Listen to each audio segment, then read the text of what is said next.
नमस्कार दोस्तों, SSC crack zone में आप लोग का स्वागत है। आज हम लोग पाइका विद्रोह के बारे में जानेंगे। पाइका विद्रोह 1817 में भारत में उड़ीसा में ईस्ट इंडिया कंपनी के शासन के खिलाफ एक सशस्त्र विद्रोह था। पाइका ने अपने नेता बख्शी जगबंधु, इनके जो नेतृत्व करता थे वो कौन थे? बख्शी जगबंधु के नेतृत्व में उन्होंने विद्रोह किया और भगवान जगन्नाथ को उड़िया एकता के प्रतीक के रूप में पेश किया। कंपनी की सेनाओं द्वारा दबाए जाने से पहले विद्रोह तेजी से उड़ीसा के अधिकांश हिस्से में फैल गया। तो 1817 में पाइका विद्रोह हुआ था, उड़ीसा में हुआ था, ठीक है, और बख्शी जगबंधु के नेतृत्व में हुआ था।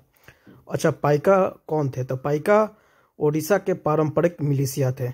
मिलिशिया उनको कहा जाता है जो सैन्य प्रशिक्षण लिए हुए रहते हैं, लेकिन वो सैनिक नहीं होते हैं, आम जनता की तरह रहते हैं, लेकिन समय पड़ने पे वो सैनिकों की तरह काम करते हैं।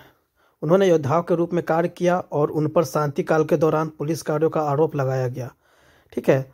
पाइका 3 प्रकार के थे। एक पहाड़ी, ढाल और खंडा तलवार के वाहक थे, मतलब वो ढाल और खंडा तलवार से लड़ते थे। बनुआ जो दूर का नेतृत्व करते थे और माचिस का उपयोग करते थे। और ढेंकिया धनुर्धर थे जो उड़ीसा सेनाओं में विभिन्न कार्य करते थे। पाइका विद्रोह के कारण क्या था? तो सामाजिक, आर्थिक और राजनीतिक कारण थे। ईस्ट इंडिया कंपनी ने अपने व्यापारिक हितों की रक्षा के लिए उड़ीसा के 4 व्यापारिक बंदरगाहों को बंद कर दिया, जिससे स्थानीय आबादी अलग थलग पड़ गई।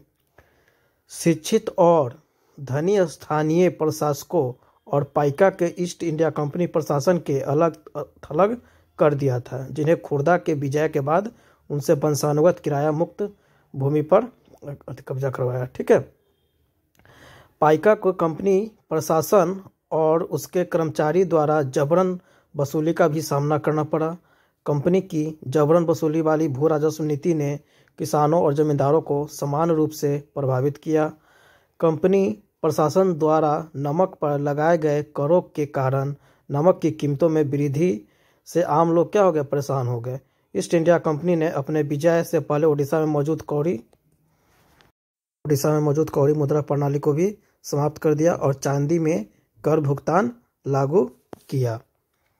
तो पाइका विद्रोह के कारण समझ रहे हैं, ठीक है। तो इसके आगे चलते हैं हम लोग। पाइका विद्रोह के कारण मतलब 1804 में जो हुआ, खुर्दा के राजा ने पाइका के साथ गठबंधन कंपनी के खिलाफ विद्रोह की योजना बनाई, ठीक है। जब जितना सारे कारण के बाद क्या किया कि वो विद्रोह करने का सोचे और साजिश का पता चला तो राजा के क्षेत्र जब्त कर लिया गया। नेता और विद्रोह, ठीक है। तो पाइका विद्रोह के नेतृत्व बख्शी जगबंधु ने किया था, जो कि खुर्दा के राजा की सेना ने पूर्व बख्शी या कमांडर थे। राजा मुकुंद देव खुर्दा के अंतिम राजा, पाइका विद्रोहियों के एक अन्य नेता थे। विद्रोह के उड़िया समाज में व्यापक समर्थन प्राप्त था, जिसमें सामंती प्रमुख जमींदारों और उड़ीसा के आम लोगों ने भाग लिया था। कारीपुर, मृचपुर, गोलरा, बलरामपुर, बुदनकेरा और रूपासा के जमींदारों ने पाइका का समर्थन किया, जबकि विद्रोह बानापुर और खुर्दा से शुरू हुआ था, ठीक है। और यह तेजी से उड़ीसा के अन्य हिस्सों में पुरी, पिपली, कटक और कनिका, कुजंग और पट्टामुंडई सहित कई दूरदराज के गांव में फैल गया। कनिका, कुजंग, नयागढ़ और घुमसूर के राजाओं ने जगबंधु और दलबेहरा की सहायता की। जादूपुर के मीर हैदर अली एक महत्वपूर्ण मुस्लिम विद्रोही था। पाइका ने खुर्दा की ओर अपने मार्च के दौरान ब्रिटिश शक्ति के प्रतीकों पर हमला किया, पुलिस स्टेशनों, प्रशासनिक कार्यालयों और खजाने को आग लगा दी। शुरू में अंग्रेज हैरान रह गए और उन विद्रोही पाइकाओं के कड़े प्रतिरोध का सामना करना पड़ा। हालांकि पाइका अंततः अंग्रेजों से हार गए, लेकिन इतना विद्रोह करने के बाद भी अंग्रेज लोग ने हरा दिया मतलब पाइका को। मतलब पाइका लोग उड़ीसा के घने जंगलों में पीछे हट गए और कई वर्षों तक गुरिल्ला युद्ध करते रहे। लगातार हार के बाद पाइका नेता बख्शी जगबंधु ने 1825 में अंग्रेजों के सामने आत्मसमर्पण कर दिया और 1829 में अपनी मृत्यु तक कटक में एक कैदी के रूप में रहे, यानी जेल में ही उनकी मृत्यु हो गई।